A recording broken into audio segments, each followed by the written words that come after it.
सृष्टि बचपन से ही दिखने में सुंदर नहीं थी, लेकिन अमीर बाप की बेटी सृष्टि पर उसकी माँ जान छिड़कती। मेरी बेटी कितनी प्यारी है, भगवान सबको सृष्टि जैसी बेटी दे। सृष्टि धीरे धीरे बड़ी होती है। एक दिन सृष्टि की सहेली कहती है, तू दिखने में कितनी अजीब सी है, लेकिन मैं जानती हूँ हम सब में सबसे अच्छी शादी तो तेरी ही होगी। तेरे पापा अमीर जो है। और बता नहीं सकते यार, दहेज तो हर कोई देता है, ये क्या ज्यादा ली जाएगी अपने पति के लिए? अरे बड़े शहर में कोठी है इसके पापा की। अरे पापा की है ना, कौन सी इसकी है? इसकी होती तब तो कोई भी लड़का इससे शादी कर लेता। अरे पापा की मतलब पापा की है तो मेरी ही है ना? किसने कहा? अब तेरी तो तब होगी ना जब तेरा भाई ना हो।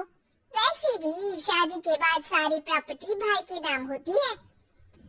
सृष्टि समझ जाती है कि उसे किसी भी हालत में माँ बाप की सारी प्रॉपर्टी को अपने नाम करना है, लेकिन कैसे?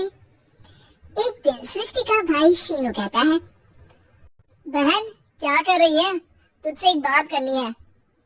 अरे हाँ करना, मैं तो तेरी बहन हूँ। बहन मेरी लाइफ में ना एक लड़की है, बहुत अच्छी है। मैं सोच रहा हूँ माँ और पापा से बात करूँ शादी के लिए। सृष्टि को समझ में आ जाता है कि भाई की शादी होते ही भाभी उसे एक दिन भी घर में बर्दाश्त नहीं करेगी। क्या बात है भाई, बताना कौन है वो? यार वो बहुत अच्छी लड़की है, पढ़ी लिखी है, मेरे साथ जॉब भी करती है। बस एक प्रॉब्लम है। प्रॉब्लम? क्या प्रॉब्लम है भाई? यार वो शादीशुदा है, लेकिन उसके पति ने उसे सिर्फ इसलिए छोड़ दिया क्योंकि उसके माँ बाप दहेज नहीं दे पाए। सृष्टि ये सुनकर न जाने क्यों खुश हो जाती है। अरे भाई तो क्या हुआ, लड़की तुझे तो पसंद है ना? शीनू को लगता है कि बहन उसे समझ रही है। वो इस बात से अनजान होता है कि उसकी बहन की मंशा पूरा घर हड़पने की है। सृष्टि अपनी माँ से कहती है, मम्मी मुझे तो बहुत चिंता है, पता है शीनू क्या कर रहा है? अरे क्या कर रहा है, वो तो काम पर जाता है और वापस घर आता है। नहीं ना माँ, वो यही तो नहीं कर रहा, बाकी सब कर रहा है। आपको पता है उससे प्यार है, और वो भी एक शादीशुदा लड़की से। ये क्या हो गया, मैं सोसाइटी में क्या मुंह दिखाऊंगी? अरे तेरे पापा तो यही कहेंगे कि मैंने ही उसे बिगाड़ दिया है।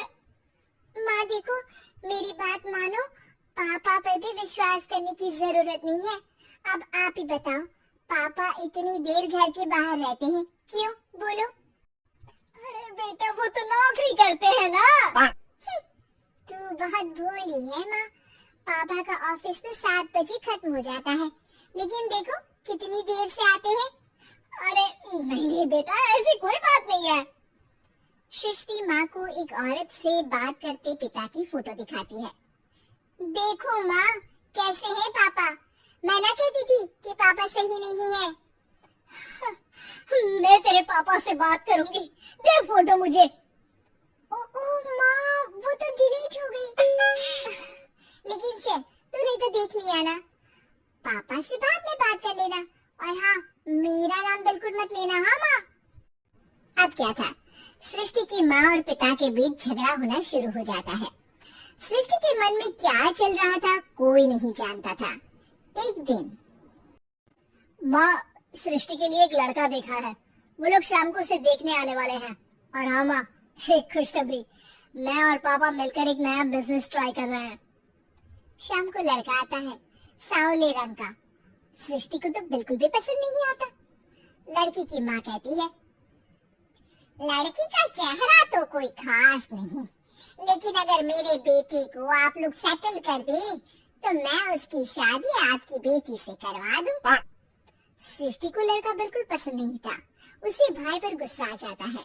लड़के वालों के जाने के बाद कहती है, माँ देखा शीनू मेरे लिए कैसा लड़का लेकर आया, न दिखाने लायक न सुनने लायक, सेटल भी नहीं, वो भी हम करे।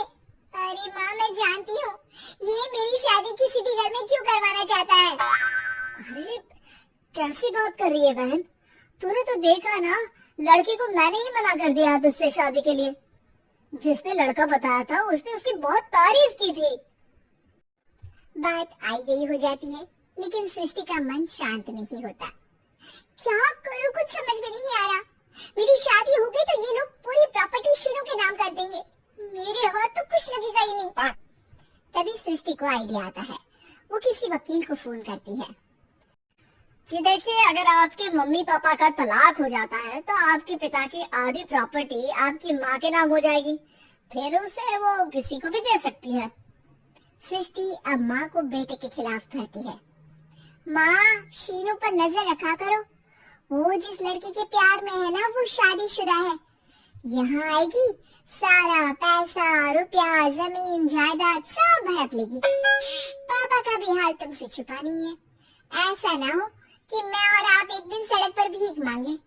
हे भगवान, मैं तो जीते जी मर जाऊंगी अगर ऐसा हो गया तो। ऐसा हो गया नहीं माँ, ऐसा ही होगा। अभी समय है, आगे का सोच लो।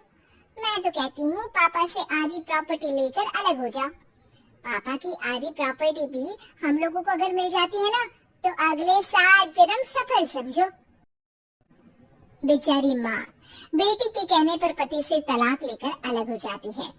सृष्टि अब पैसे से गाड़ी और अपने दूसरे महंगे शौक पूरे करने लगी।